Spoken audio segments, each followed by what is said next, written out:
Շատ լավ, հարգելի գործընկերներ, հարցը դրվում է քվեարկության, ովքեր են դեմ որոշման ընդունմանը, դեմ չկա, որոշումն ընդունված է։ Պարոն Խուդացյան, ես ուզում եմ մեր ուշադրությունը հրավիրեմ, որ մենք այս խնդիրը պետք է լուծենք նաև թիմի մակարդակում, սենց չի լինի։ Բարձրացության պետք է լուծենք։ Պետք է լուծենք, ես հիմա չեմ բանանում, որ մենք հիմա մանրամասները քննարկենք, բայց ես, եթե չեմ սխալվում, 2 տարի առաջ դեռ,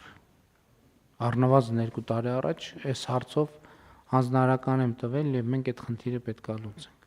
որովհետև սա պետության ու համայնքի բանի մասին է, դասային աստիճանի մասին է իրականում, և մենք պետք է գնանք, չենք կարող այս բանը հանդուրժել, չենք կարող այս բանը հանդուրժել, որ և տարածքներ թողենք, որտեղ պրոցեսներ գեներացվեն, որոնք կառուցողական չեն։ Համեցիկ։ Պարոն վարչապետ, ազգային ժողովի գործընկերների հետ աշխատանք ունենք այս ուղղությամբ իրականացած, արդեն ամփոփման փուլում ենք գտնվում, առաջիկայում մոդելը, որը ձեր հանձնարարությամբ մի քանի ուրեմն ցուցանիշների հետ է կապվում, կներկայացնենք ձեզ։ Ընդ որում այնտեղ հիմա այս մոդելի փորձարկման արդյունքները կարելի է տեղայնացնել նաև այնտեղ, որովհետև այնտեղ էլ ամբողջ պետք է կատարողականի հիման վրա լինի։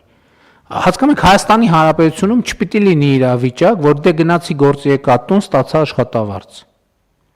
Սա ֆունդամենտալ պրոբլեմն է։ Չպիտի լինի տենց ռեժիմ։ Գնացի տուն եկա տուն, գործի ստացա աշխատավարձ։ Դե լավ, այո, լավ, գնանք բան տենանք հələ։ Ինչ կլինի։ Եվ կողքից էլ ասենք մի հատ բան արի, բուտկա դրեցի հայաթում, որ վաֆլի մաֆլի ծախեմ 2 կոպեկ բան անեմ։ Չպետք է, այդ ռեժիմից պետք է դուրս գալ։ Այսինքն պետք է աշխատավարձը լինի արդյունքի արտահայտություն։ Ինչ արդյունք ենք մենք տվել, հանրությունը ինչ է ստացել դրանից։ Եվ դա պետք է լինի տեսանելի, շոշափելի։ Եվ դա պետք է լինի, այստեղ իհարկե մենք խոսել ենք, պարոն Խաչատրյան, որ պլանավորման որակն էլ առանձին թեմա է, որովհետև նրբություններ կան։ Այսինքն տողը տող, բայց տողը կշիռ ունի։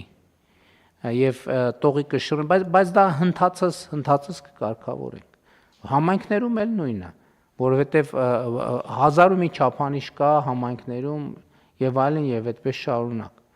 Այսքան նույն ընդհանրապես աշխատանքի բովանդակության որակի, որ այսքան տանջվում, չարչարվում ենք, պետք է ինքնաշխատ մեխանիզմներ դնել, որ ամեն տեղ այնքան ուժեղ լինի շահագրգռությունը, որ լրացուցիչ կառավարական, տեսչական, չգիտեմ, հսկողական, վերահսկողական օղակներից լրացուցիչ ջանք գործադրելու անհրաժեշտություն չլինի, որովհետև ամեն մի որակական պրոբլեմը ինքնաշխատ եղանակով բերի որոշակի հետևանքների եւ ընդհակառակը որակական պրոբլեմների բացակայությունը բերի արդյունքների։ Կտեսնեք ոնց ամեն ինչը կդասավորվի ինձ, որ մենք ընդհանրապես այդ թեմաների մասին կմոռանանք։